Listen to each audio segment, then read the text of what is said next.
क्या इंडिया ने फेंटा लगाया है, क्या इंडिया ने कंप्रिहेंसिवली ये जीता है। लेकिन India, hats off to you man, you have done a wonderful job. तो India became a very formidable bowling attack and as a batting unit, और फील्डिंग तो अच्छी करते ही करते हैं। इस वक्त क्रिकेट का मजा सिर्फ भारत ले रहा है, बाकी सिर्फ खेल रहे हैं। भारत की शानदार फतह और रिकॉर्ड साज फतह, स्ट्रेट सीरीज विन, बहुत बड़ी एक फतह है। इसलिए कि मेरे हिसाब से टेस्ट क्रिकेट आप तभी जीतते हैं जब आप 20 विकेट्स लेने के काबिल हो जाते हैं, और भारत इस वक्त दुनिया की बेस्ट बॉलिंग अटैक है। इसलिए कि सारे बेसिस कवर करें, स्पिन में भी, पेस में भी, बिहाइंड द स्टंप्स भी, फील्डिंग भी शानदार, जानदार परफॉर्मेंस में, क्या कहने।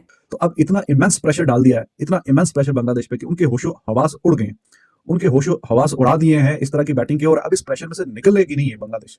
और अब ये इंडिया का ही मैच है, और इंडिया ही इसको बिल्कुल जबड़े में हाथ डाल के निकालना मैच को, इसको कहते हैं। टेक्निकली तो आप देखें ना, 2 दिन के अंदर खत्म हो गया। इंडिया वर्सेस बांग्लादेश का मुकाबला नहीं है, ये इंडिया वर्सेस टाइम का मुकाबला है।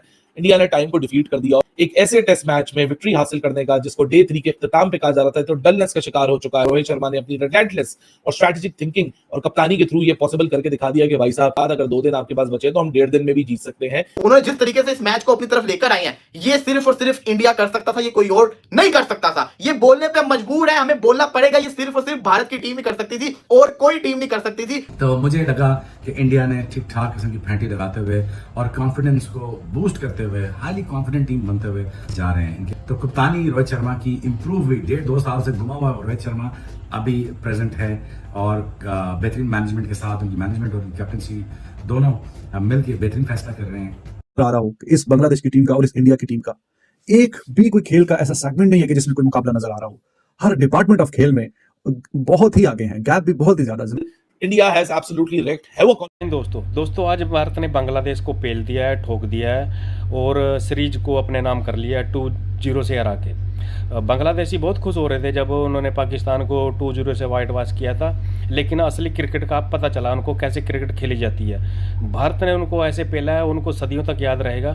तो दोस्तों इसी पे पाकिस्तानी मीडिया बौखलाया हुआ है। तो देखते हैं दोस्तों पाकिस्तानी मीडिया का क्या रिएक्शन है, और उसके बाद मैं मिलूंगा आपको वीडियो के आखिर में। कि भाई इनके तो बॉलर्स भी अच्छे कैचेस पकड़ते हैं, और ये T20 वनडे टेस्ट हर फॉर्मेट के अंदर दुनिया के हर टीम के खिलाफ, दुनिया के हर कोने में जाकर ये टीम इंडिया प्रूव कर रही है। सब कहते थे कि ये घर में बहुत अच्छा खेलते हैं, मगर अब तो ये हुआ कि ये घर के बाहर भी अच्छा खेलने लगे, और घर के अंदर कैसा खेलना है ये सबको भारत से सीखना होगा। और शायद हमें तो बहुत ज्यादा सीखना होगा, क्योंकि हम लगातार अपने घर के अंदर हार रहे हैं। 2 बरस हो चुके हैं हम जीते ही नहीं है, 2 बरस हो चुके हैं, और भारत को बरसों हो गए अपने घर में कभी हारे हुए को। और अब खेल किनसे रहे हैं? उस टीम के खिलाफ जो आपको कद में शायद छोटी नजर आती है, मगर उसके बारे में ये कहा जाता है कि स्पिनर्स बहुत अच्छा खेलती है। ज्यादा जब चौथा दिन खत्म हुआ कानपुर का, मैंने बोला था कि स्पिनर्स की हुक्मरानी रही चौथे दिन में। 18 विकेटें गिरी, जिसमें से 12 स्पिनर्स ने ली थी। और साफ है कि 5वां दिन स्पिनर्स का होगा, और भारत के स्पिनर्स दुनिया के बेस्ट स्पिनर हैं, और बांग्लादेश इनके सामने टिक नहीं पाएगा। मगर मुझे भी इतने वसूख से नहीं पता था कि बांग्लादेशी बैटर्स इतनी जल्दी उनके सामने गिरेंगे। अंदाजा नहीं था मुझे था कि कम से कम कि थोड़ा सा टी सेशन तक तो लेके जाएंगे, मगर ये तो 2-3 घंटों के अंदर कहानी सारी साफ करके रख दी भारतीय बॉलर्स ने।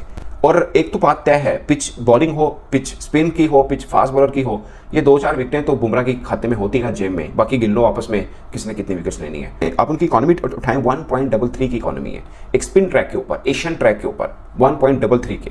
और बाकी भी आप उठा के देखें, ऐसा बॉलर है रन भी नहीं देता। हारिस राव से पूछा था कि आपने विकेट्स लिए मगर आप रन बहुत खाते हैं। उन्होंने बोला जब विकेट लेनी होती तो रन खाने होते हैं। ये फार्मूला गलत साबित किया है बुमराह ने। उन्होंने बोला कि जब अपने विकेट लेनी होती है तो डराना होता है, दूसरे के बल्ले को बंद रखना होता है। सौदा थोड़ी करना है कि रन दो विकेट दो, ऐसा थोड़ी करना है। आपने अच्छी बॉलिंग करके विकेट लेनी है, और वो बुमराह करके दिखाए हैं, आप अंदाजा कीजिए। और आप अश्विन की बॉलिंग देखें, चेन्नई के अंदर उन्होंने अपने बल्लेबाजी से जिताया, यहाँ पर उन्होंने अपने बॉलिंग से जिताया। एक ऐसा कॉम्बिनेशन बना हुआ है इंडिया का, ऐसा कॉम्बिनेशन बनाया, आप उनके 11 उठा के देखें, आपको सारे के सारे उसमें हीरे नजर आएंगे। तो बहरहाल Bumrah he is amazing bowler, he is a world class bowler.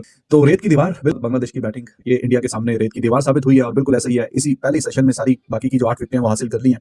Jadeja was amazing, एक shows the strength of team India, their bowling, their batting, all department of the game में जाके उन्होंने जिस तरीके से डोमिनेट किया हुआ है। और कल के जिस तरीके से बैटिंग की है ना इंडिया ने, अब उसमें से ये निकल नहीं सकेगा बांग्लादेश। जिस तरीके से इंडिया ने 35 ओवरों में 285 इतना तेज खेलते हुए सारे जो वर्ल्ड रिकॉर्ड्स हैं वो अपने नाम किए, और अब उसके प्रेशर में ये बांग्लादेश की जो टीम है ना, ये सस्टेन नहीं कर पाएगी। लेकिन look at the bowlers, Bumrah world number 1 bowler, Ashwin और जडेजा दुनिया की सबसे बेहतरीन जोड़ी।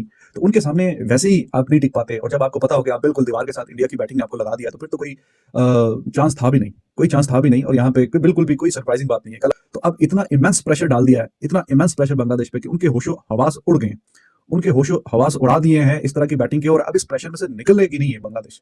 और अब ये इंडिया का ही मैच है और इंडिया ही इसको बिल्कुल जबड़े में हाथ डाल के निकालना मैच को, इसको कहते हैं।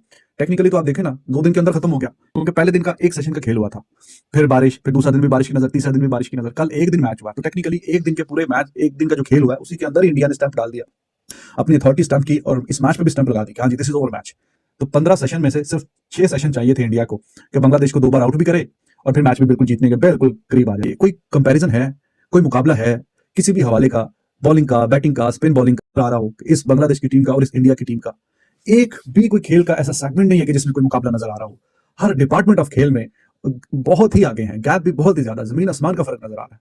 इतने बुरे तरीके से इतना वन साइडेड मैच करके, और इसको आप कहें कि स्टैंपिंग अथॉरिटी, तो चलो वो तो फिर भी थोड़ा रिस्पेक्टेबल सी बात होती है कि अपनी अथॉरिटी स्टैंप की है। ये तो कुछ ऐसा है कि जैसे कि किसी की इंसल्ट करना, बेइज्जती करना कि हाँ जी यार तुम लोग तो, हमें तो लगा था कि वाकई कुछ अच्छी टीम बन गई, तुम तो उस पहले से भी गए गुजरे हो, तुम तो बिल्कुल ही फारग हो, तुम्हारा तो कोई हिसाब किताब ही कोई नहीं है कि जो हमारी टीम इनसे वाइट वॉश हो गई है इनसे। तो बांग्लादेश की टीम का जो लेवल है वो तो उधर ही है जहां पे खड़ा हुआ था, जैसे वो पहले थी वैसे ही अभी है। तो इसका मतलब है पाकिस्तानी और बुरी हो गई है, और भी घटिया हो गई है, और भी बेकार टीम हो गई है, वरना तो आपके सामने ही है, सारी सूरत आपके सामने है। वो ये बांग्लादेश जो यहाँ पे बिल्कुल उसका बुरा हाल हुआ है, absolutely clueless. India versus Bangladesh का मुकाबला नहीं है, ये इंडिया वर्सेस टाइम का मुकाबला है। इंडिया ने टाइम को डिफीट कर दिया, एक ऐसे टेस्ट मैच में विक्ट्री हासिल करने का जिसको डे 3 के इख्तिताम पे कहा जा रहा था, तो डलनेस का शिकार हो चुका है क्योंकि 2.5 दिन जाया हो चुके हैं। उस टेस्ट मैच में कैसे रिजल्ट पॉसिबल होगा, लेकिन रोहित शर्मा ने अपनी रिलेंटलेस और स्ट्रेटेजिक थिंकिंग और कप्तानी के थ्रू ये पॉसिबल करके दिखा दिया कि भाई साहब इस तरह टेस्ट मैच 2.5 दिन छोड़िए, 2.5 दिन जाया होने के बाद अगर 2 दिन आपके पास बचे तो हम 1.5 दिन में भी जीत सकते हैं। रिमेनिंग 8 विकेटें लेनी थी, एक सेशन में 8 विकेटें लेके इंडिया ने अपने आप को पॉइस कर दिया फॉर दैट मैजिकल विक्ट्री, जो कि शायद डे 3 के इख्तिताम पे किसी ने सोची ना थी। कप्तान रोहित शर्मा जिसके पास डेडलिएस्ट बॉलिंग पेयर है अश्विन और जडेजा की शक्ल में, फिर जसप्रीत बुमराह जैसा एक स्किलफुल बॉलर है। India is weaving a magical history win at Kanpur. ये जो बॉलिंग अटैक है भाई साहब, this will sneak in, this will make your life hell. India has absolutely wreaked havoc on Bangladesh. पहले सेशन के अंदर जो कहा था वो ये लोग करके दिखाते हैं, क्योंकि इन्होंने जीतना होता है ना। और या बुमराह बॉल को पकड़ते सामने वालों के हाथों कांपने लग जाते हैं। देखा है, नोट किया, इस मेहदी हसन मिराज जो बुमराह के हाथों आउट हुआ उसके खिलाफ जिसे कहते हैं ना, वो मेहदी हसन मिराज पाकिस्तान को कैसे मार रहा था, उसने हर इनिंग्स में 50 स्कोर किया क्योंकि उसको डर नहीं था। लेकिन जैसे ही बुमराह आया उसको डर लग गया तो उसके पांव कांप रहे थे। बुमराह किसी के पल्ले पड़ता ही नहीं है। बुमराह अगर स्लो वन भी ऐसे फेंक देगा ना, उसका खौफ ही इतना होता है सामने वाले के ऊपर कि उसके डर के मारे उसको हिट कर ही नहीं पाता वो, और आउट हो जाता होता है। ये है बुमराह। रियल जो कहते हैं ना टेरर, किसी बॉलर का टेरर होना, वो होता है जिसको कहते हैं ना बुमराह का। दिखाया उसने, 3 विकेट लेके गया बुमराह। ये प्रेशर था जो इंडियन बॉलर का खौफ था जिसने आज बांग्लादेश को मरवाया। शाकिब को तो क्रिकेट खेलना ही भूल गई है, ये सीधा कैच दे रहा है। ये टेरर है, इंडिया का टेरर आया हुआ इनके ऊपर, साफ दिख रहा था इनके बॉलर्स का। उनको पता था कि हम नहीं जीत सकते, हम नहीं सर्वाइव कर सकते, वो आउट हो जा रहे थे और वो हमें शो करवा रहे हैं। वो जो उन्होंने एड बनाया था ना इनके ब्रॉडकास्टर ने कि बदला लेना, हमारा बदला लेना, इंडिया करेंगे, हम इंडिया करेंगे, याद आया वो एड जिसको कहते हैं ना हमारी एक तरह से तौहीन थी, लेकिन उन्होंने पूरा का पूरा बदला हमारा ले लिया। ये होती है क्रिकेट, इसको कहते हैं क्रिकेट। ये जो ब्रांड ऑफ क्रिकेट खेल रहे हैं इसको आप लफ्जों में बयान नहीं कर सकते। ये अनडिस्क्राइबेबल ब्रांड ऑफ क्रिकेट खेल रहे हैं कि आप इसको क्या नाम दोगे। ये बेसबॉल भी नहीं है। रोहित शर्मा जिस तरीके से विराट कोहली ने इंडिया को टेस्ट के अंदर पहचान दिलवाई, रोहित शर्मा उस लेगेसी को लेके चल रहा है और रोहित शर्मा अनकरीब इनको ट्रॉफी भी जितवा देगा, क्योंकि रोहित को पता है ट्रॉफी कैसे जीतनी है। ये टीम अब रुकने नहीं वाली, ये न्यूजीलैंड का भी बुरा हाल करने वाली है, क्योंकि न्यूजीलैंड को ये छोड़ेंगे नहीं। इस टेस्ट मैच को जो उन्होंने बचाया है ना, मैं आपको लफ्जों में नहीं बयान कर सकता। ये टेस्ट मैच मेरी नजर के अंदर, क्या सबकी नजर के अंदर खत्म हो चुका हुआ था। इस टेस्ट मैच को जीतना, इन्होंने अपनी WTC के फाइनल के टिकट को कंफर्म किया है। उन्होंने जिस तरीके से इस मैच को अपनी तरफ लेकर आए हैं, ये सिर्फ और सिर्फ इंडिया कर सकता था, ये कोई और नहीं कर सकता था। ये बोलने पे मजबूर है, हमें बोलना पड़ेगा, ये सिर्फ और सिर्फ भारत की टीम ही कर सकती थी और कोई टीम नहीं कर सकती थी। जो इन्होंने इस मैच को चेंज करके रख दिया है, कोई तसव्वुर भी नहीं कर सकता। ये लोग वो काम करते होते हैं। और हमारा शान मसूद कप्तान कहता है कि मुझे 1 हफ्ता जिसको कहते हैं ना सुकून नहीं मिला बांग्लादेश से हारने के बाद। और भाई तुम्हें अगर इतनी टेंशन होती तो तुम रिजल्ट की तरफ जाते ना, रिजल्ट ओरिएंटेड जिसको कहते हैं ना क्रिकेट खेलते। अगर नहीं होती तो जाके रोहित शर्मा की इंटर्नशिप कर लो जाके, वो आपको कप्तानी। दोस्तों आपने देखा होगा वीडियो में कैसे पाकिस्तानी मीडिया चिल्ला रहा है, उनको मिर्ची लगी हुई है क्योंकि भारत ने आज बांग्लादेश को हरा दिया है। अगर दोस्तों आपको वीडियो पसंद आई है तो प्लीज़ लाइक, सब्सक्राइब और कमेंट में अपनी राय जरूर रखना और प्लीज़ चैनल को सपोर्ट जरूर करना। तो दोस्तों मिलते